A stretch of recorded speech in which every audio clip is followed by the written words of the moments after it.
Hello, Leon here from passionfordancing.com, where we teach people how to Latin and ballroom dance from their homes. And today I have another important technique tip, and this is applicable to those of you who dance either the American rhythm or the international style Latin, like so if you're doing rumba, cha-cha, samba, all that kind of stuff. This video is applicable to you. And we're talking all about lines and transitions today. So in the most simple sense, dancing is about lines and transitions. And let me show you what I mean right away. I'll give you an example so you can understand what I'm talking about. So if I do a lockstep, right, in cha-cha, cha-cha, one. Here, the end, this is the line. This is like the complete line. And now the transition, I'm going to do and, which is a rotation, and this is the transition moment. And then again, maybe a line, and then transition point right here. Yes? So very important for you to understand where you're doing a line and when you're doing a transition. And a lot of people blend those two together too often, right? So if I do a rumba walk forward, let me show you what I see a lot of times. So again, this is an example in the international style Latin, okay? So I'm going to go 2, let me do it the wrong way. So 2, 3, 4, 1. Do you see how everything blends in?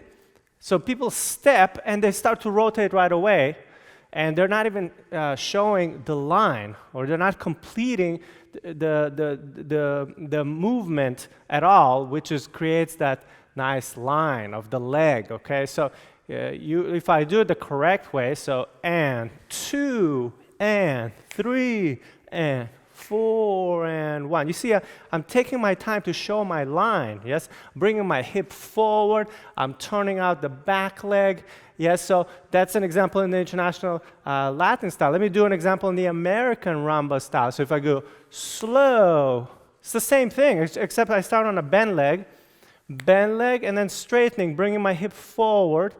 But there's a line moment, and then, so if I go slow, and then I go and quick, and slow, line.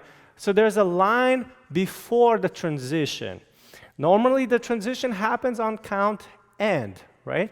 It's kind of like the in-between the counts. But you have to, start being more aware when you're dancing, when do you want to show a line versus when you want to show a transition, and how to time them together, right? So if I do a cha-cha side to side, so go cha-cha, 1. This is the line for sure, right? See, I'm accentuating the line, the hip forward, turn out my leg. There's a moment that I want to, really showcase this line. And it can also be with the arm, 1. Yeah, so arm together with the hip, 1. And now here, this is the end moment. And 2, 3, a cha-cha, 1. Again, this is the line. So I want to draw it out a little bit longer. A mistake would be cha-cha, 1. See, I'm rotating right away. My leg comes in almost immediately. Now I'm not really showing the 1 at all. I'm not really completing the line, right? So again, cha-cha, 1. I'm showing it, and then I go to the next one. And cha-cha, 1. Show it, and 2, 3. Yeah? It doesn't matter what you do. Here, 1. This is the line. 1. And then I go into something else. So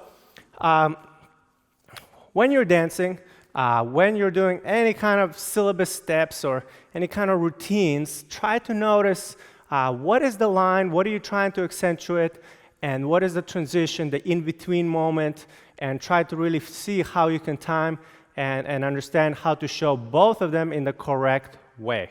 And this applies to many, many more dances. I'm just not doing all of them here. I just showed you some examples, but this can apply in samba, jive, and a lot of other dances as well, right? So if you enjoyed this video, if you resonated with it, give it a like and share it with a friend.